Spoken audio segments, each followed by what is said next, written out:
The Pokémon series has been on a steady decline for a long while now, with the company releasing nearly one core game a year since 2008. This isn't including the two versions of each game, the DLCs and the spin-off games. Now let me give you a history lesson on Pokémon games, from the lens of some tubby English bloke who has been slowly and surely becoming more and more cynical with the quality of the Pokémon games produced by Game Freak, to the point where I made a YouTube video on what a hypothetical good sequel to a Pokémon game would look like. We'll start in the year 2000, where I received my first and favourite game, Pokémon Gold. I received it for my birthday as a child and I completely loved every aspect of the game. This coincided with me watching the Pokémon anime as a child and watching Pokémon the first movie. From this budding fanaticism, I borrowed a friend's Pokémon Blue to play on my Game Boy Color, and a fully fledged Pokémon fan was born. 2002. Pokémon Sapphire is released and I love it so much.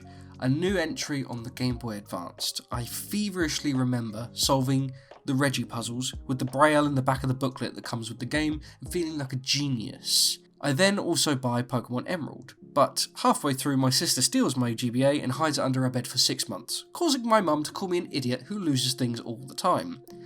This isn't Emerald's fault, but what is Emerald's fault, however, is basically it being the same game as Ruby and Sapphire with a few small additions, which I did note as sucking at the time because it felt like a rip-off. I saved up a lot of my pocket money to buy these games, and I felt like I wasn't getting the bang for my buck.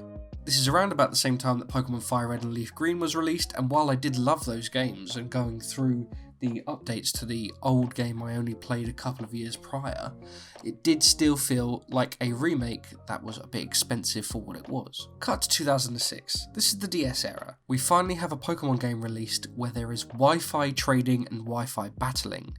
I finally complete the Pokédex for the first time and feel like a champ.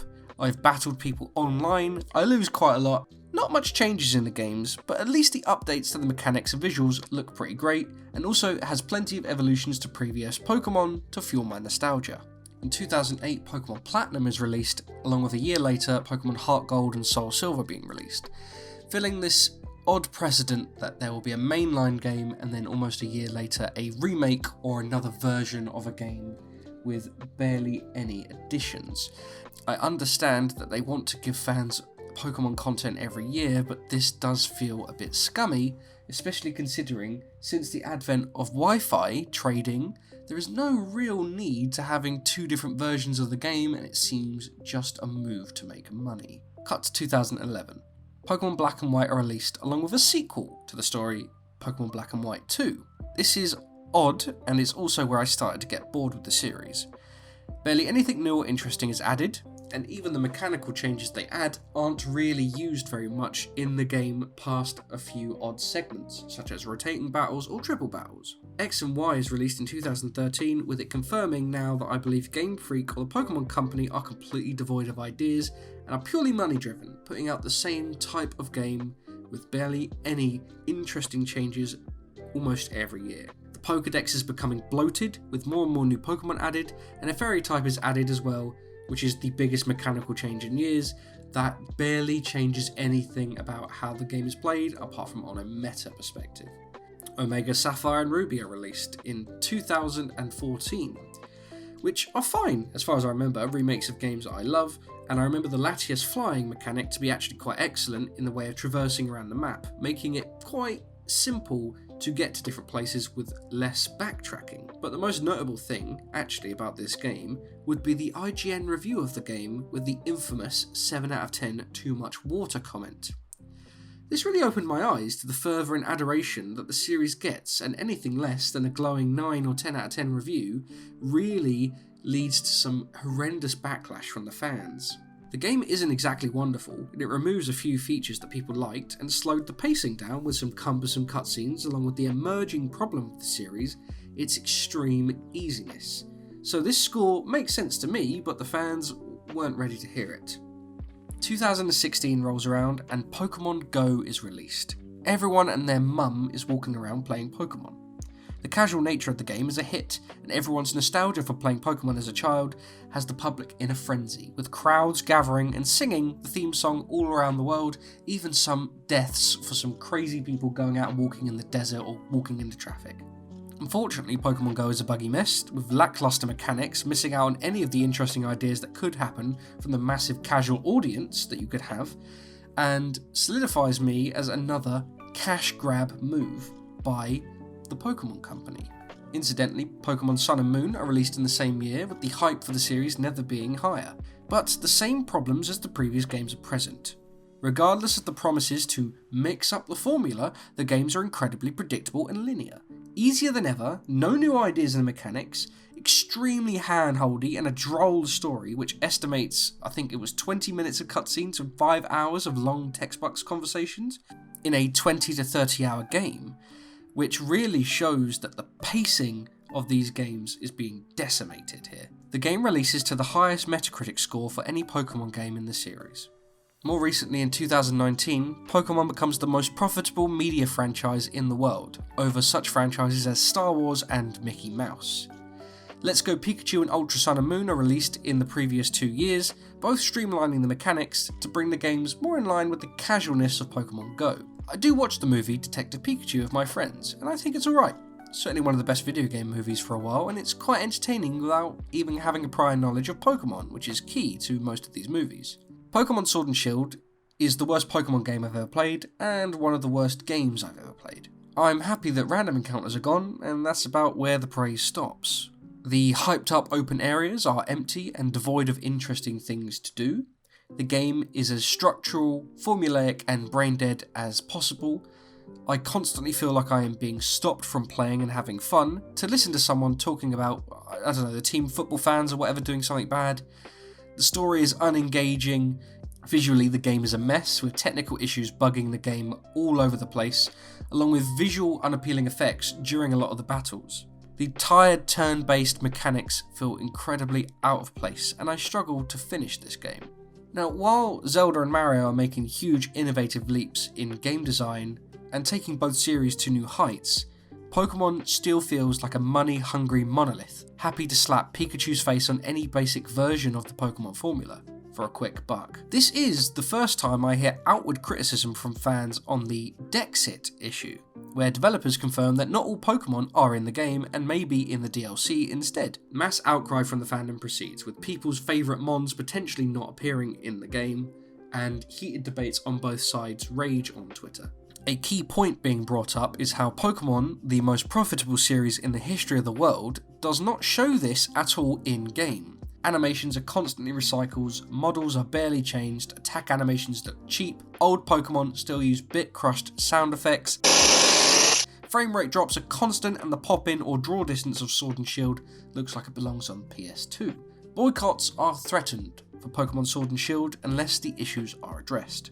Pokémon Sword and Shield becomes the most profitable Pokémon game of all time. Pokémon fans are a ravenous bunch and will defend big corporations so long as they keep putting Pikachu in their games. In 2019, Pokémon recorded a $95 billion gross revenue, adjusted for inflation. 25 billion Pokémon cards are sold, at least 100 million people have seen the movies, uncountable toys and products are sold, making up nearly $65 billion of the revenue. Now, I've seen comments of people saying that none of the money outside of the games is used for the games, and Big Daddy Pokémon could do no wrong as a starving, small game studio producing mega hit after mega hit just for us fans. So let's play devil's advocate to these idiots. According to multiple sources, a AAA game cost roughly $10 million to $50 million to produce, and then double that for the marketing. So let's take the high end of that, let's be generous. There are 20 mainline entries and remakes since Pokémon Red and Blue. So that's 20 games times $50 million, which is $1 billion. If we times that by 2 for the advertisement, we'll say we have $2 billion spent on all of the games since 1996. So according to the sales estimations that Nintendo and Pokémon Company have published, that leaves only a measly $15.138 billion in profit. Let's play even harder devil's advocate for this and assume that each version of the game, so Pokémon Diamond cost $50 million to make, along with Pokémon Pearl costing an equal $50 million to make.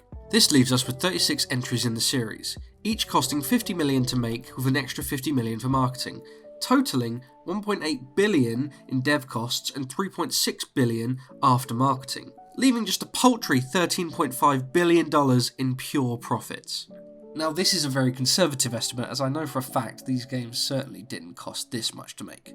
And yes, obviously, not every penny made in profit should be reinvested in the series to make them better. That's fair enough. Also, there's only so much you can do with the Switch and DS hardware. That's also fair enough. But it wouldn't be too much of a stretch to be able to hire some more staff and artists to be able to actually animate all of the Pokémon or make the battles and the moves more dynamic, right? No, of course not. Daddy Pokémon needs his milk money.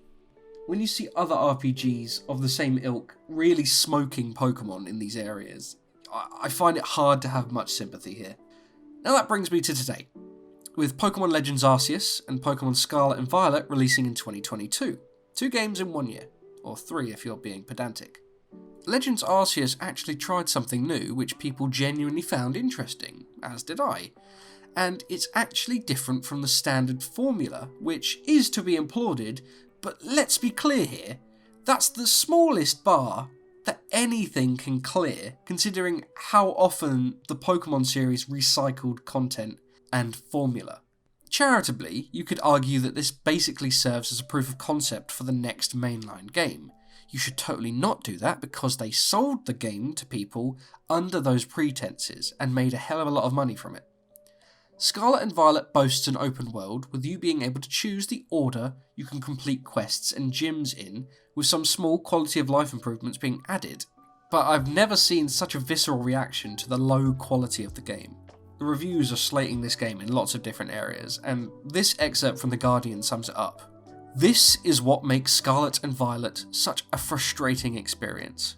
There's no shortage of good ideas, but they are muddied by poor execution, meaning that one of the highest grossing entertainment franchises around feels jarringly cheap. The environments and effects are compared to a smartphone app. Shops and buildings aren't rendered inside, and they are just replaced by a simple menu. Awful performance in the world and towns plagues the game, with this scene from a minigame exemplifying the issues.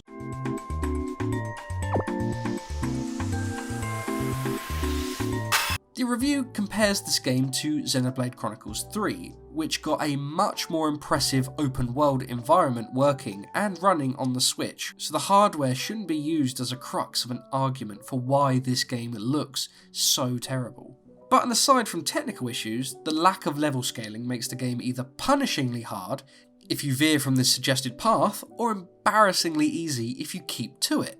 For example, you can have level 35 Pokémons fighting against gym leaders of level 15s.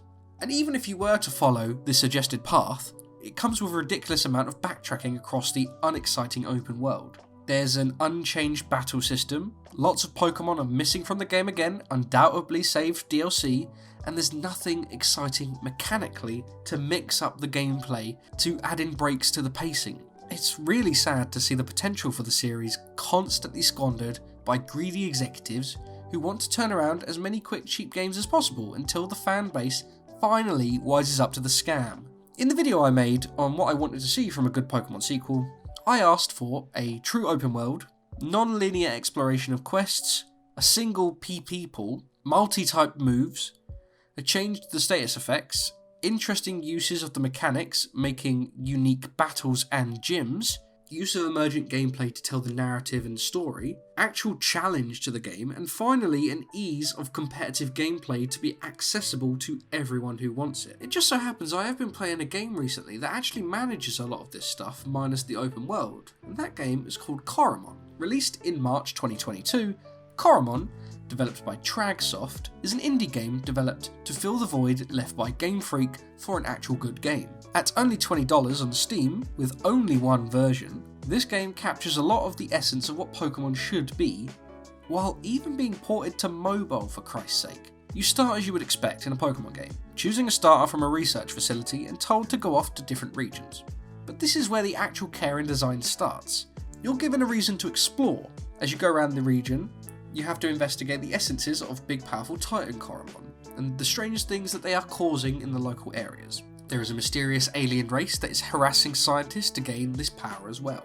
And while it is still a bit weird for random people to battle you with their Coromon, it is a story and setting that actually makes sense for the player to engage in with bare minimal handholding, which is incredibly refreshing. As opposed to, you're a Pokemon trainer, you want to be the champion, there you go, some weird plot about time travel or death, I don't know. Amazingly, right from the start, it does everything right. You get to choose the difficulty in which you want to play, which you can customize even further in the menu, reducing RNG, changing random encounters. You can even do different dedicated Nuzlocke modes if you so choose. You're given a gauntlet, which does the HM style moves whenever you want with a button press, which smoothly makes overworld gameplay much more easy and varied than standard areas you'd find in most Pokemon games. Also immediately, the game encourages online play and gives you the tools to easily customize your Mon into an effective fighting team, without having to grind much or even master EV training.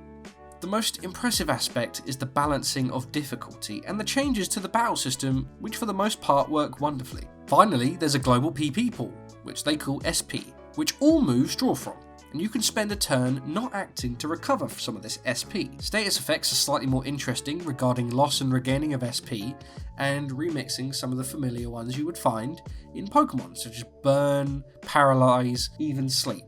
Only 2 of the effects ever stopped me from attacking or acting, and yet it felt like I was far more involved in the fight and instead had to think more tactically about how I approached battles and used items, instead of mindlessly just mashing A all the time. Buffs and debuffs can be easily seen on your Pokemon. You can easily swap the moves that each Pokemon make from just a simple click menu, and as expected, changing this system in these subtle ways makes fights far more tactical and diverse, with boss battles becoming good examples of this with the remixes of mechanics.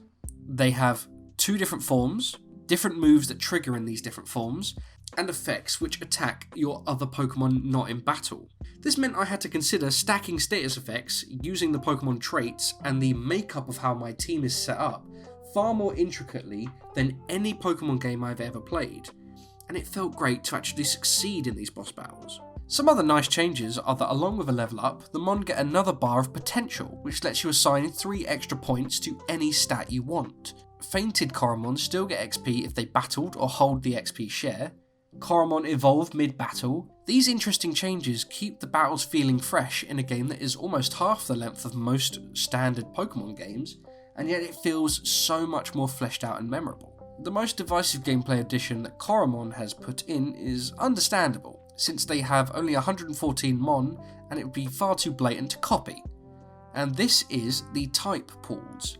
But with this there are 7 types that a Mon can have: normal, electric, fire, water, ice, sand and ghost, and 6 extra move types, which is an odd system in my opinion, and it would have been a lot more simple to just do maybe 10 types across the board. I can sort of understand why they've done this for balancing, as there's only like 1 or 2 type advantages for each of these, so you never feel like you're steamrolling any Pokemon or just choosing the super effective move over and over again, which I think is good because it adds balance to the game and challenge, and not every Pokemon you just immediately kill, and you have to actually think about some of the effects and the combos that the moves can have for each other. However, it's still ingrained in me to remember the Pokemon types, so it isn't immediately obvious until you learn the new type charts. The bug Coromon aren't bug type or grass type, they're usually normal type, and so when they get hit with fire attacks or ice attacks, I usually go, oh dear, but they're actually not too bad. It's just that preconceived notion I have. Yes, I think it could have been simplified a bit more, and maybe a bit more done with it, as I do like the dual typing that Pokemon has, but I do understand from a balancing perspective, with a small team making your first ever game, that it was easier to make each of these types of Mon have one singular type. So it's understandable. And just maybe the area of the game where it's slightly weaker than Pokemon. However, the overworld design really makes this game stand out. The dungeons feel like they are differentiated with mechanics that makes the areas far more memorable and breaks up the pacing of battling incredibly well. Even if it's quite basic at the start, with the dark cave and a flashlight as the main mechanics and using the push move with your gauntlet, the cave areas feel far better than other Pokemon games, as they don't feel maze-like in how they're designed, which is just good map design, and you're given repels with clear timers right from the get-go, so you don't have to be constantly being attacked in random battles if you just want to explore. And that makes the pacing of this area far more enjoyable, and just shows that level of care that you wouldn't get in a Pokemon game. Then you get to the main dungeons, and they're areas which are broken up with small minigames or twists in the mechanics. Let's take the first major dungeon, the power plant. It has 6 floors consisting of door switch puzzles and moving floor tile puzzles. Right at the halfway you get a combination lock minigame to break up the pacing. Then after this you get a remix of the previous door and floor puzzle mechanics, and then that brings us on to the boss, and this boss is actually challenging. It adds frequent checkpoints and ease of backtracking if you need to go heal your Pokemon or buy health upgrades, and it just allows the game to flow better. The second major dungeon, the Ghost Manor, has a spot the difference game right at the start, jumping tile puzzles, and then a bullet hellish soul collecting sort of minigame before a challenging boss. These areas are far more memorable than basically any area in a Pokemon game for a long time. It also can't be overstated that the pixel art looks great and the music fits the tone, while hitting the nostalgic notes and simultaneously looking like a modern update of a classic Pokemon game. For an indie studio without much of a budget and the years of experience as Game Freak to deliver such a damningly more impressive game is really quite embarrassing. Yeah, there are slight UI issues and quality of life smoothness that the Pokemon series does have as an advantage over Coromon, but just considering how much more cleverly designed this game is than any of the soulless entries in the Pokemon series, it just solidifies my thoughts that the Pokemon series should be developed by a different studio.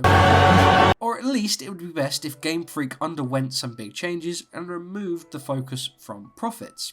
What a shocker, any artistic medium shouldn't have a focus on profits, but that's not going to happen anytime soon with Pokemon Company. That's not me having a go at the developers, I'm sure there are very talented developers there.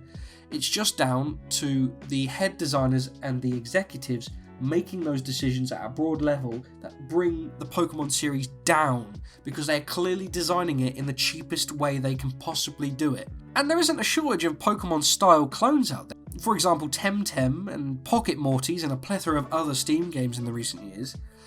But that kind of shows just how much passion people have for the series and what innovations could be done with it.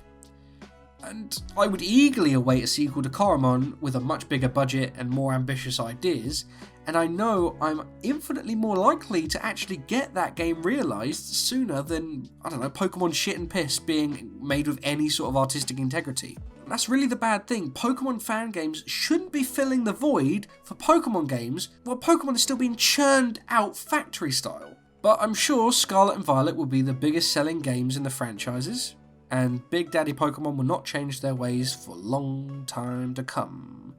Until the money stops pouring in at least. So until then, support your indie studios.